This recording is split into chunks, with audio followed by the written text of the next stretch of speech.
कोमेजून निजलेली एक परिराणी, उतरले तोंड डोळा सुकलेले पाणी.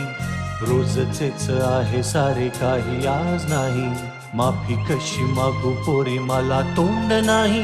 झोपेतच आज तुला घेतो मी कुशीत, निजेतच तरी पण येशील खुशीत. सांगायाची आहे माझ्या सानुल्या फुला, दमलेल्या बाबाची या कहाणी तुला. ना ना ना ना ना ना ना ना ना. Hello friends, I am Mrs.Bhavana Vibhute. Again welcomes you in my YouTube channel, Enjoy Learning. Friends, you just heard a very nice poem of Mr. Sandeep Khare. Did you like it? Yes, really, it is a very nice poem. Today I have used it because this is the theme of our poem also, which we are going to study. Friends, who is the supportive pillar of our family? Who earns money for us? Who fulfills all our needs? Who is our caretaker? And who works very hard without thinking of himself? Yes, the answer is our father, our papa, or our dad, or our baba, who is the center of our family. But friends, do we know or do we realize this non-stop hard working of our father for our family? When our father returns home after finishing his work or job, how does he look like? He seems very tired, very weak, but instead of it, there is a satisfaction on his face as he is working for his own family. So friends, today we are going to study a poem of a well-known Indian English poet, Mr. Dilip Chitre, who is a bilingual poet and translator with a remarkable work. He received a prestigious Sahitya Academy Award, both for poetry as well as for his well-known translation work, Says Tuka, in Marathi, Tuka Mane. These are popular abhangas by Sant Tukaram, and he translated these abhangas into English. The poem which we are going to study today is taken from Traveling in a Cage. It describes of a suburban commuter. Suburban means in Marathi Upanagari, and commuter means a person who travels regularly. It depicts about his dull, exhausting and pitiable daily routine. So, let's start the poem Father Returning Home by Dilip. First of all, I'll read the whole poem aloud for you, as I can't sing this poem because it is in a free verse style. So, let's read the poem first. Pay attention. Father Returning Home, Dilip Chitre. My father travels on the late evening train, standing among silent commuters in the yellow light. Suburbs slide past his unseeing eyes. His shirt and pants are soggy and his black raincoat stained with mud and his bag stuffed with books is falling apart. His eyes dimmed by age fade homeward through the humid monsoon night. Now I can see him getting off the train, like a word dropped from a long sentence. He hurries across the length of the grey platform, crosses the railway line, enters the lane. His chappals are sticky with mud, but he hurries onward. Home again, I see him drinking weak tea, eating a stale chapati, reading a book. He goes into the toilet to contemplate man's estrangement from a man-made world. Coming out, he trembles at the sink, the cold water running over his brown hands. A few droplets cling to the graying hair on his wrists. His sullen children have often refused to share jokes and secrets with him he will now go to sleep, listening to the static on the radio, dreaming of his ancestors and grandchildren, thinking of nomads entering a subcontinent through a narrow pass. So friends, this is the whole poem. Now, let's discuss the poem line by line. So, the first line is, my father travels on the late evening train. Here, at the starting of the poem, the poet describes that his father is traveling to home. In this line, my father travels home. Travels, the simple present tense is used here to show regular or habitual action. Here, it is a routine of his father. The father works very hard till at late evening and regularly gets late to return home because of his work. Now, next line. Standing among the silent commuters in the yellow light. Here, in this line, the father is standing among the silent commuters. Commuter means passengers who travels on a regular basis. In Marathi, we can call silent commuter means Shanta Pravasi. In the yellow light of a train's compartment, it indicates he is standing. It indicates the sufferings during his journey. After working so hard, he doesn't get a seat to sit down or relax. So, he is standing. Means his sufferings, his hard work has not ended. All are the silent commuters. All the commuters, all the travelers were standing or sitting there very silently because they all are workers. They all are tired due to hard work. So they don't want to talk to anyone. Means there is no communication between them. Communication gap is there. Now, next line. Sabad slide past his unseen eyes. Here, suburbs in Marathi we call Upanagare are sliding past the moving train. Sliding means in Marathi we call it Ghasarnare. He has seen those sliding suburbs a lot of times. So, he is not interested to see them again. He is not interested to see outside from the window. All these scenes.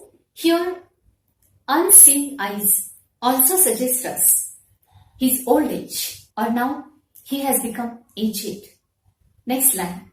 His shirt and pants are soggy, and his black raincoat stained with mud, and his bag stuffed with books is falling apart. So, these are the lines. Here, because of the word raincoat, we come to know that there was a rainy season.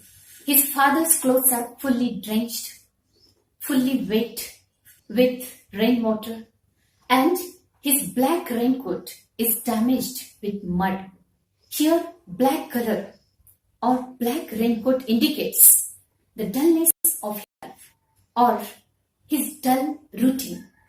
His bag is stuffed with books, means stuffed. What is the meaning of stuffed? In Marathi, we call it khachakas bharne. So, his bag stuffed with books and he couldn't handle it well. He is unable to handle it. Now, next line.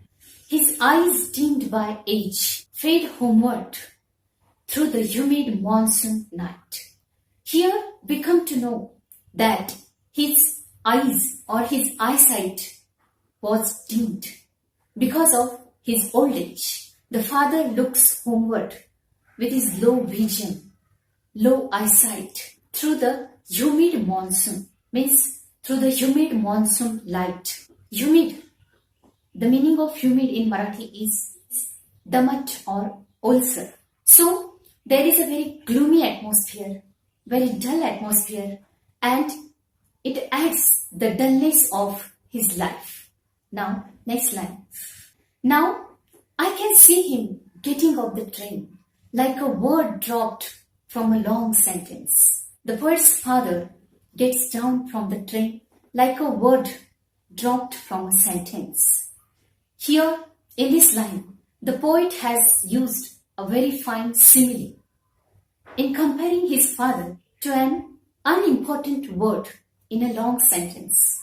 It indicates how unimportant or how common his father was in that crowd, in the train. The presence of his father is very negligible in that crowd. Next line. He hurries across length of the grey platform, crosses the railway line, enters the lane. His chappals are sticky with mud, but he hurries onward. So, these lines suggest that his father got down from the train and hurries towards the home. He crosses that grey platform. Here again, grey color indicates dullness of life. After crossing that grey platform, he enters the lane. He is in a great hurry as he wanted to escape from that crowd, but his chappals became sticky with mud. So his chappals prevent him to go fast towards his home. He cannot walk fastly because of muddy, sticky chappals. Means still there is no end to his hard work or his sufferings. Now let's turn towards the second stanza of the poem. He goes into the toilet to contemplate man's estrangement from a man-made world. Now the father goes into the toilet to contemplate. What is the meaning of contemplate? To think deeply. Means in Marathi, खोलवर विचार करणे. It indicates a thought, how men become isolated from the man-made world. Isolated means in Marathi, alikta, वेगळा. He is lonely, alone in the crowd of that train, as well as he is alone or lonely in his own family. Here, toilet is a symbol of how small his world is, and at that small place, man has to go to contemplate over his loneliness. Man's estrangement. Estrangement means in Marathi, vitushta or durama, from a man-made world. Means man has become alone, lonely in his huge man-made world full of men. Means he is neglected by the self-centered people. There is no communication between them. Everyone has lost in his own world. Next line. Coming out, he trembles at the sink, the cold water running over his brown hands. After coming from the toilet, he goes to wash his hands at the sink or wash basin. The poet observes his trembling. Here, the father in the poem might be trembling due to his old age or the cold water, or probably the fearful thought of his isolation, means away from the rest world. As nowadays, corona patients have to live in isolation, means away from the whole rest world, means away from everyone.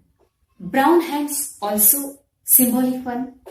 It shows the roughness or toughness due to hard work of the father. Next lines. A few droplets cling to the grey hairs on his wrists. Here, a few droplets. Droplets means few drops of water clinging. Means in Marathi, bilaglele. To the grey hairs on his wrist. Wrist means this part of our hand. Here, water symbolizes life and grey hair stands for his old age or experience. We use a phrase in Marathi, अनुभवाने case पिकणे. Here, the old man just hold his life like droplets or water drops, which is not so much important for anyone in his family. Next lines. His selling children have often refused to share jokes and secrets with him. Selling means bad-tempered, or in Marathi, durmukhleda or ghuma. So, his selling children refused means they are not ready to share jokes, secrets or anything with their father. It shows the old man's relationship with his family members. They regard or suppose him an outdated or unwanted burden, though he was the only earning member of his family. Now next lines. He will now go to sleep, listening to the static on the radio, dreaming of his ancestors and grandchildren, thinking of nomads entering a subcontinent through a narrow pass. Here, this is the climax of the poem. Now, the father is going to sleep, listening to radio and dreaming and thinking of many things like ancestors. Ancestors means in Marathi, Purvaj. And he's also thinking about his grandchildren. And he was thinking of that nomads. Nomads means in Marathi, bhatkya. Entering a subcontinent. Subcontinent in Marathi, Upakhanda or Khandapray Desh. Means as in ancient times, thousands of years ago, the Aryans from Arya Sanskriti, those people entered the Indian continent, the Indian subcontinent through Khyber Pass. Here, radio is only instrument of entertainment for him, and he finds solace or comfort in thinking about his past. His grandchildren means his future generation, to escape himself from this routine life or his loneliness. So friends, this poem focuses on the life of lower middle class, old people, the devolved relations between family members, and how man has become lonely or alone due to globalization and the overuse of technology. In this age of internet, only literature can join man to man. So friends, in this poem, the poet Mr. Dilip Chitre painted that picture or portrait before our eyes of a real fact in today's human society. So friends, this is the poem. I hope you understood it well. If you enjoyed this video, don't forget to like, share and subscribe my YouTube channel, Enjoy Learning.